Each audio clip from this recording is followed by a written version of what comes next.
ఈ పోరాటం కొనసాగింది. భాషా ప్రయుక్త రాష్ట్రాలు 56లో దేశమంతా ఏర్పడితే, రాజస్థాన్ కానీ ఆంధ్రప్రదేశ్ కానీ ఏర్పడితే, మన కర్ణాటక కానీ ఏర్పడితే, అప్పుడు ఏర్పడలే.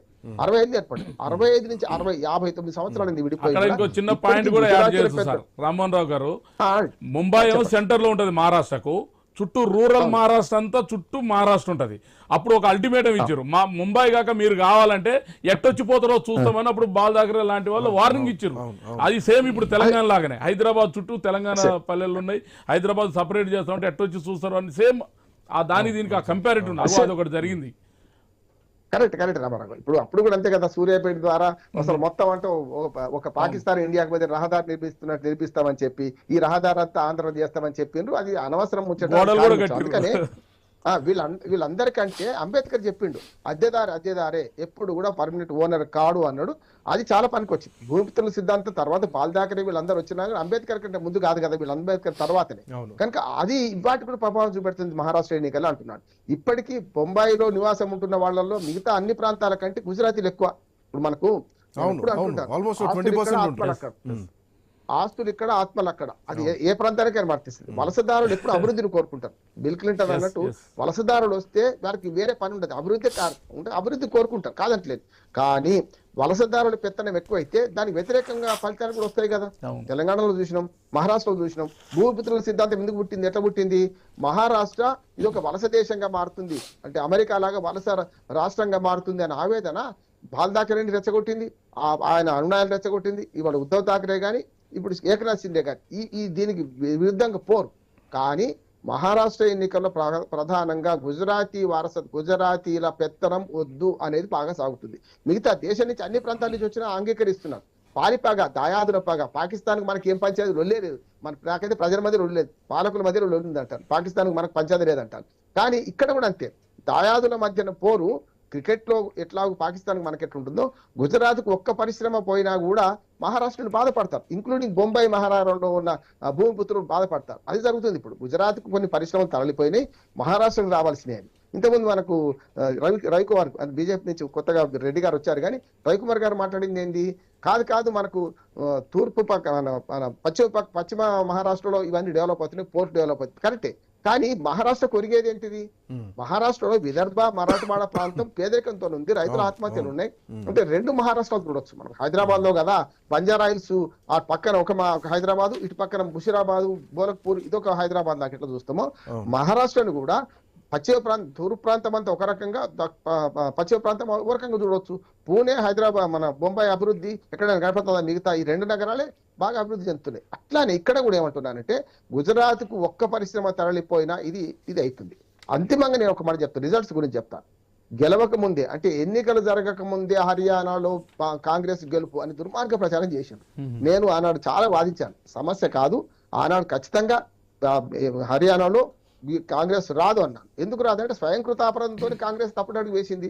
ముఖ్యమంత్రుల విషయంలో యువతను అవమానించింది, రాజస్థాన్ లో ఎట్లా చేసిండ్రో, పంజాబ్ లో ఎట్లా చేసిండ్రో యువతను అవమానించింది. అట్లాగే ఆమ్ ఆద్మీ పార్టీతో పొత్తు పెట్టుకోలేదు. దీనివల్ల ఇంతకుముందు రామారావు గారు కూడా అదే ఒప్పుకున్నారు కదా, స్వయంకృతాపరాధంతో అది పోయింది. ఎగ్జాక్ట్ పోల్స్ కావు, ఇప్పటికి కూడా చెప్తున్నాను. ఇది కూడా అంతే, హైప్ క్రియేట్ చేస్తున్నారు. ఇవాళ మహారాష్ట్ర ఎన్నికల్లో 170 ఒక మాట సార్ 170 190 అంటున్నారు, కానీ కావు. నేను అంటున్నాను, ఏకైక పెద్ద పార్టీగా ఖచ్చితంగా బీజేపీ ఉంటుంది. అది 105, 120, 135 చెప్పలేము, కానీ ఏకైక పెద్ద పార్టీగా అది ఉంటుంది. మిగతా వాళ్ళకి అవకాశం కూడా లేదంటున్నాడు, ఇంక్లూడింగ్ కాంగ్రెస్ కూడా 2 అంకెలు దాటవు, 3 అంకెలు దాటేది ఖచ్చితంగా బీజేపీ పార్టీ. రైట్. కృష్ణారెడ్డి గారు మనతో పాటు జాయిన్ అయ్యారు, ఫైల కృష్ణారెడ్డి గారు, భారతీయ జనతా పార్టీ నాయకులు. కృష్ణారెడ్డి గారు, గుడ్ ఈవినింగ్. నమస్కారం. సో ఎట్లా చూస్తున్నారు? మహాయుతి వర్సెస్ మహావికాస్ అగాడిగా చూస్తున్నారా, మహారాష్ట్ర వర్సెస్ గుజరాత్గా చూస్తున్నారా? సో ఈ రెండు అంశాల్లో ఏది చూసినా కానీ, ఒకటి భారతీయ జనతా పార్టీ గెలవాలంటే మహారాష్ట్రకు రావాల్సినటువంటి ప్రాజెక్టులు, కంపెనీస్ గుజరాత్కు తరలి వెళ్తున్నాయి అన్నది ప్రధానంగా ఒక చర్చ. ఇప్పటిదాకా మన డిబేట్లో కూడా అదే చర్చ జరిగింది. తో పాటు ఇక్కడ దరిదాపు మరాఠవాడలో 35 to 40% మరాఠాలే ఉంటే వాళ్ళకి రావాల్సినటువంటి రిజర్వేషన్ ఇంకా రాలేదు. 2-3 సంవత్సరాలుగా ఆ ఉద్యమం నడుస్తూనే ఉంది. ఇక్కడ ఓబీసీల ప్రభావం కూడా మీ పైన ఎఫెక్ట్ చూసేటువంటి అంశాలు ఉన్నాయి. సరే, మీరు ఎంత సోషల్ ఇంజనీరింగ్ చేసినా the facts of the Maharashtra ప్రజల్లో ఉన్న ఇవే. సో బట్ ఎగ్జిట్ పోల్స్ మాత్రం ఈసారి మహాయుతికి కొంత ప్రభావం అయితే కనిపిస్తోంది. సరే, మీ వర్షన్ ఏంటి? ముందుగా మీకు ఐ న్యూస్ ప్రేక్షకులకు ఈ చర్చా వేదికలో పాల్గొంటున్న పెద్దలందరికీ శుభ సాయంత్రం తెలియజేసుకుంటూ, ఇప్పుడు ఏ రాష్ట్ర ఆధిపత్యము ఏది అనే దానికంటే ముందు మనం భారతీయం అనేది ఒకటి గుర్తుంచుకోవాలి. దేశం అభివృద్ధి చెందితే దేశంలో ఉన్న ప్రజానికానికి అందరికీ ఒకరికి వెనక, ఒకరికి ముందు, ఒకరికి తర్వాత అనేది ఆ బలాలు అనేది వస్తుంది.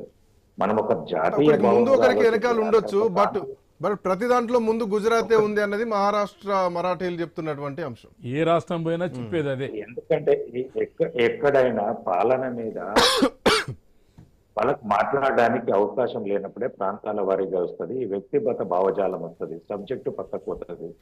ఇందాక రామారావు గారు మాట్లాడుతున్నారు, అది మనకు హిందూ దేశంగా, మనం హిందూ ప్రజలుగా తలదించుకునే విధంగా తను మాట్లాడడం ఎంతవరకు సమంజసమో. స్వాములు వచ్చారు, పీఠాధిపతులు వచ్చారు, అఘోరీలు వస్తున్నారు అన్నది. ఇదే వ్యక్తి చెప్పాలి, ముస్లింస్ వచ్చేసి రోడ్డు మీద, నడి రోడ్డు మీద నమాజులు చేస్తే ఎవరు మాట్లాడరు.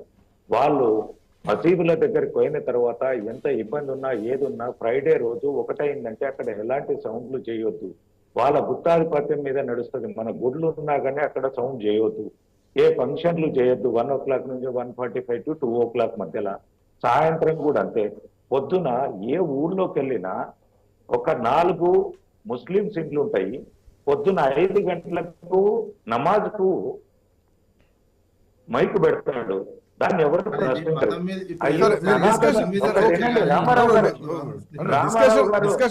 దానికి కూడా చెప్తాను నేను కూడా చెప్తాను దానికి. మీరు ఒక్క నిమిషం, తాను చెప్పిన దానికి నేను ఒక ఆన్సర్ ఇవ్వాలి కదా.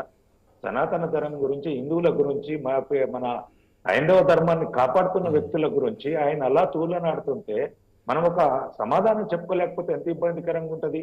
అలాగే మహారాష్ట్ర ఎలక్షన్స్ కు వద్దాం, అక్కడ ఏదున్నా మన హిందూ ధర్మాన్ని కాపాడుకునే విధంగా ఇక్కడున్న ఎంఐఎం పార్టీ పర్సన్ పోయి అక్కడ మహారాష్ట్రలో ఏం మాట్లాడాడు అంటే, హైదరాబాద్ ప్రధానం మహారాష్ట్రలో జరిగిందని మాట్లాడదామా?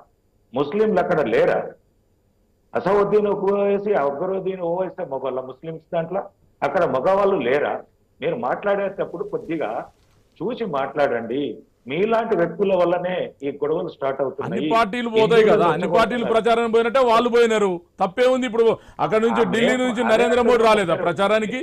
అట్లనే ఎంఐఎం వాళ్ళు కూడా పోతారు ప్రచారానికి, అది తప్పెట్లయితుంది? మీరు ఫస్ట్ మాట్లాడేటప్పుడే అందరం భారతీయులు అన్నావు. అందరం భారతీయులు అన్నప్పుడు మళ్ళీ అల్ల ముస్లింలు భారతీయులు కదా, క్రిస్టియన్లు భారతీయులు కదా, జైనులు భారతీయులు కదా, మరి వాళ్ళ పట్ల ఎందుకు మీరు వివక్ష చేస్తా ఉన్నారు? ఈ అంశం మహారాష్ట్ర ఎన్నికల మీద ప్రభావం చూపిస్తుందా? ఎందుకు అట్లా? అక్కడ ఉన్నటువంటి పరిస్థితులు ప్రభావం చూపిస్తాయి. అరాచకం లేకపోతే ఎందుకు? ఇప్పుడు ఒకటి మా ధర్మాలు ఇవన్నీ వ్యక్తిగతం, ఇవన్నీ కూడా పబ్లిక్ లో చెప్పేది కాదు. ఏ ధర్మము బోబెట్టదు, ఏ ధర్మము వ్యవసాయం చేసి తిండి పెట్టదు, ఏ ధర్మము ఫ్యాక్టరీలు తీసుకురాదు, ఏ ధర్మము చదువు నేర్పదు. ఎందుకు? అవి వ్యక్తిగతం, నీ ఇష్టం. నీ ఇంట్లో నువ్వు ఎన్నైనా చేసుకో. 10 మందిలోకి వచ్చే 10 మందిలోకి వచ్చినప్పుడు మాత్రం అభివృద్ధి నలుగురితో సమానంగా ఉండాలనేది ఆలోచించాలి తప్ప ఇవి ఇప్పుడు ఎంతసేపు బీజేపీకి అసలు ఎజెండా లేదండి. ఎంతసేపు మతము ధర్మమే, ఇంకొక ఎజెండా లేదు వాళ్ళకి అసలు. ఆయుధం అంటే ఎంతసేపు ఇక్కడ గొడవ ఎట్లా పెట్టాలి, వీళ్ళ మధ్య విచ్ఛిన్నం ఎట్లా చేయాలి, ఓట్లని మనకు అనుకూలంగా ఎట్లా మార్గం, ఇదే ధర్మం. ఇంకేమైనా ఉందండి? ఇంతసేపు మాట్లాడినా మనం బీజేపీ సంబంధించి మేము ఈ ప్రాజెక్టులు తెచ్చినాం, ఈ యూనివర్సిటీ తెచ్చినాం, ఈ పథకాలు తెచ్చినాం, ఒక్కలన్నా ఆయన పాయింట్ సమాధానం చెప్పండి కృష్ణారెడ్డి గారు. రామారావు గారు, మీకు అవగాహన ఉంటే కొద్దిగా ఓపిక పట్టండి. మీరు అంత మాట్లాడినా అందరం సమాధానము విన్నాము, దానికి సమాధానం చెప్తున్నాము. మీరు మధ్యలో ఇంటరప్ట్. మీకు హిందూ ధర్మం ఏం పెట్టలేదా? ఈ రోజు సమాజం నడుస్తుందంటే ఒక దైవ భక్తి మీద నడుస్తుంది. ఈ లా అండ్ ఆర్డర్ ను చూసి, ఈ చట్టాలను చూసి, నన్ను చూసి, మోడీ గారిని చూసో, మన కేసీఆర్ ను చూసో, ఇక్కడ రేవంత్ రెడ్డి గారిని చూసో ధర్మం నడుస్తలేదు. నేను తెలిసో తెలియకో తప్పు చేస్తే భగవంతుడు శిక్షిస్తాడు.